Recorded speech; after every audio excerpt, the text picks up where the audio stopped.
Welcome to Reporter's Notebook, where we talk to the Washington Examiner's top journalists about the stories breaking on their beats.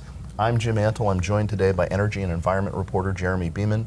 Jeremy, the president's been under a lot of pressure given that talks over the climate and spending agenda, the climate and social welfare spending agenda, seem to have broken down.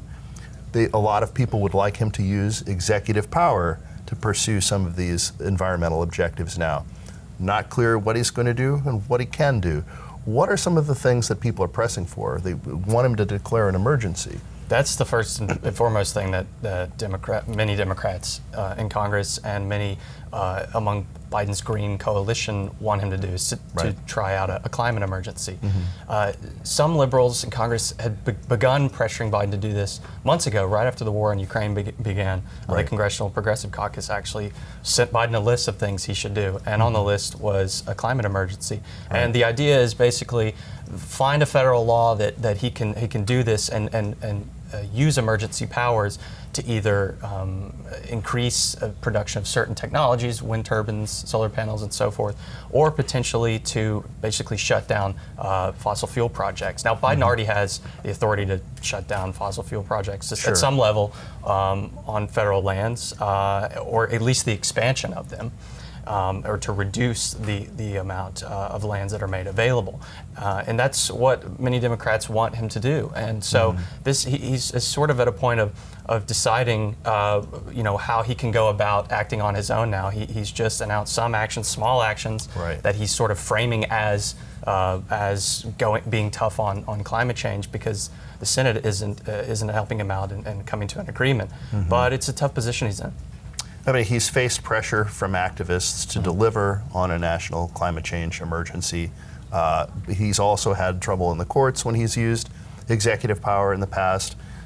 White House has been divided over how much he can actually do. So, there's always the risk that he's going to disappoint the activists, but it'll also trigger a pretty severe backlash if he does some of these things. Right. Well, to be clear, the White House has not taken a climate emergency out of the question. They're sort of teasing that it could happen, just not yet. For all we know, White House counsel, everyone's in the White House sort of drawing it up and finding the best, most legally sound way to do this.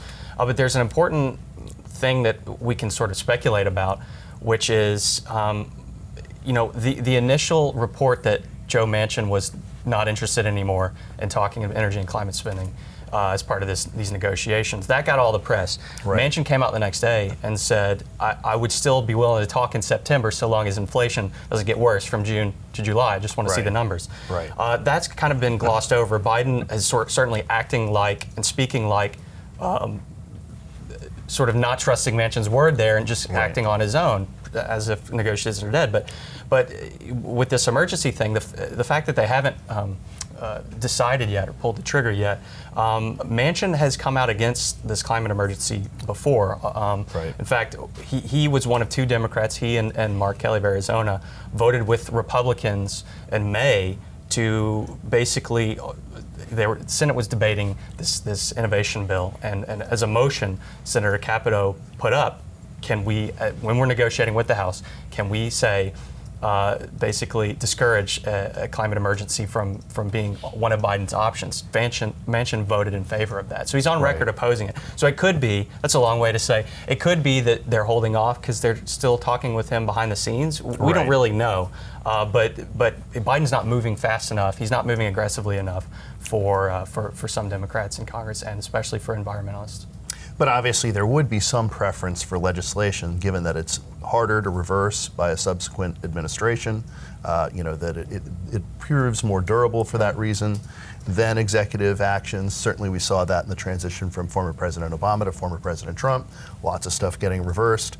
But environmental activists, green groups, they're getting impatient, and they're really getting impatient with the idea of waiting on Joe Manchin to come to some kind of a deal. Yes. If you look at all the statements that these groups and sort of letters that senators and representatives are writing to Biden, everyone acknowledges that legislation nothing can replace legislation. They always sort of lead with that and whatever their response is to the news of the day. But as far as what can Biden do to show and to be aggressive as possible, they really want him to explore this option of trying to to use his bully pulpit, the powers that he has at his disposal that Congress has already given him and given his office to crack down on fossils or to make green energy more abundant. And Biden's already kind of done some of those things incrementally. He used the Defense Production Act that we talked about. Right. He may do that again. But like you said, they're getting impatient. Environmentalist groups are, and Biden needs a big victory here, to sort of encourage turnout among this base and Sure. In November. This as at least one activist that I saw said this is an existential election for them and for the sort of climate change cause, for green groups' cause. So that's what's on the line here. So now, what kind of a backlash might he trigger if he does do a climate emergency? Well, Republicans naturally would challenge it. They already have challenged it, as I mentioned, Capito's motion. Capito and other Senate Republicans signed onto a bill, or introduced a bill in April, even before they went forward that motion I was talking about. They call it the Real Emergencies Act, which would clarify, Biden can't use the National Emergencies Act, he can't use the Stafford Act, he can't use these various things, using climate change as a basis to declare a national emergency. Now, that bill's not going to move through Congress, but certainly, we've got a legal system, we've got a litigious society, surely, and he'll certainly, I think, be challenged on it. Which, again, it's speculation, but it could be right now that the White House is trying to drum up something that's as legally sound as possible. If they are going to eventually go forward with this, we don't know yet. Of course. So, the national climate emergency may not be happening yet, but the political climate is an emergency. No question, especially for Democrats. Yeah. Thank you, Jeremy. You can read Jeremy and subscribe to our Daily on Energy newsletter at washingtonexaminer.com.